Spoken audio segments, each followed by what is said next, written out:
तो जी मुझे सबसे पहले आप सब लोगों से ये सवाल करना है कि ऐसा क्या होता है सर्दियों में कि हमें हमारी पुरानी चोटें तकलीफ देने लगती हैं? क्यों वही दर्द जो हमारा शायद दवाइयाँ खा के या वक्त के साथ साथ ख़त्म हो जाते हैं, ये क्यों दोबारा लौट आता है? कौन बताएगा?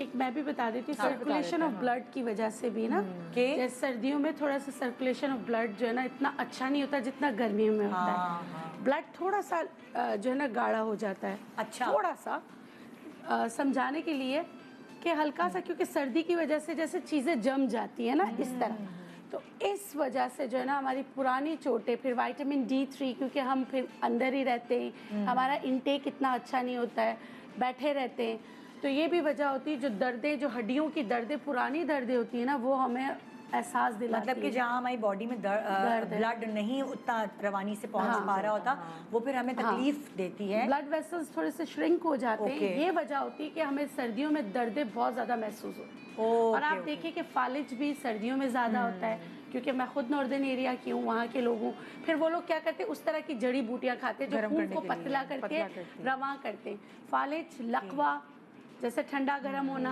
ये सारी चीजें आप देखें तो आपको सर्दियों में ज्यादा मिलेंगे, गर्मियों में बहुत कम मिलेंगे। तो फालिज का भी ताल्लुक कुछ इसी चीज से होता है कि वहाँ उस पोर्शन में ब्लड नहीं पहुँच पाता है? देखिए, एक तो ये इसके साथ साथ टेम्परेचर जो कंट्रोल करता है ना बॉडी को, उसको टेम्परेचर रेगुलेशन जो होती है वो रातें बड़ी हो जाती हैं सर्दियों में, ठीक है, और दिन छोटे हो जाते हैं। टेम्परेचर रेगुलेशन इस सुबह और रात के हिसाब से नहीं हो पाती, बॉडी उसको उसमें ले जाने में टाइम लेती है, तो इसीलिए हमें वो ठंडा गर्म कह दें आप उसको।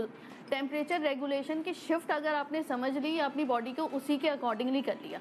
आप सर्दियों में अगर ठंडा पानी पियेंगे तो आपके बॉडी फ्लूइड वो कम हो जाते हैं, क्योंकि रातें लंबी हैं, तो वो हार्मोन्स, वो बॉडी फ्लूइड्स जिनका निकलना बहुत ज़रूरी होता है, जो हमारी हड्डियों को जान देते हैं, उनकी वैसे ही सिक्रीशन कम हो जाती है, ठीक है, बिकॉज ऑफ दिस मैकेनिज्म। ये जो रातें लंबी हैं और सुबह दिन छोटे हैं, तो कोशिश ये करनी चाहिए। और अल्लाह ताला ने फ्रूट्स भी ऐसे ही रखे हैं, वेजिटेबल्स भी उसी हिसाब से आती हैं जो गर्म होती हैं, और दूसरे फल, मेवा जात, वो सब आते हैं जो आपके बॉडी फ्लूइड्स को बढ़ाएं, ठीक है। आप अखरोट ले लीजिए, सबसे ज्यादा सर्दियों में होते हैं, अंजीर होती है, इन सब में आप देखिए ड्राई फ्रूट्स गरम होते हैं, तो वो आपके बॉडी फ्लूइड्स को बढ़ाते हैं। तो जितना कहवा ज्यादा पिए, गर्म पानी, बिल्कुल, तो जितना आप इनका इस्तेमाल बढ़ाते हैं, आपकी बॉडी उस टेम्परेचर रेगुलेशन को बहुत तेजी से शिफ्ट हो जाती है। अल्लाह की तरफ से कुदरती तौर पर जो गर्मियां हैं उसमें ऐसे फल आते हैं कि वो आपकी गरमाइश की, बॉडी की गरमाइश को दूर करें, बैलेंस रखें, बैलेंस रखें, ताकि पानी की कमी को पूरा करें।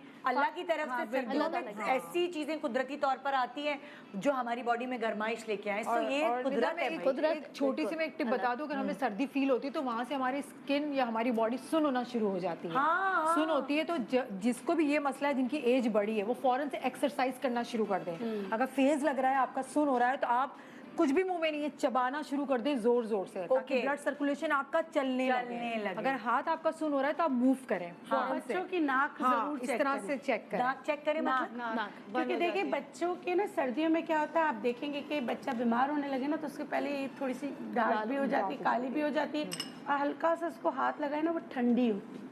तो ये जरूर चेक करें। तो हमारी नाकें भी ठंडी होती है सर्दी में। तो देखिए, आपको एक बात बताओ, सर्दियों में ना जैसे फरहान ने कहा, आपको इशारे पहले से मिल जाते हैं, आप उन इशारों को समझें तो आपकी सर्दियां बगैर बीमारी। नाक की ठंडा होने की क्या वो है, वो तो बताएं। नाक अगर ठंडी होती है ना तो समझ लें कि सीना जकड़ रहा है, बच्चों में नमूनिया होने के चांसेस ज्यादा हो रहे हैं। और फिर अगर नाक पे थोड़ा सा कालक लग रही है तो बुखार हो रहा है, अंदर कोई ना कोई इन्फेक्शन है, चाहे सर्दी हो चाहे गर्मी।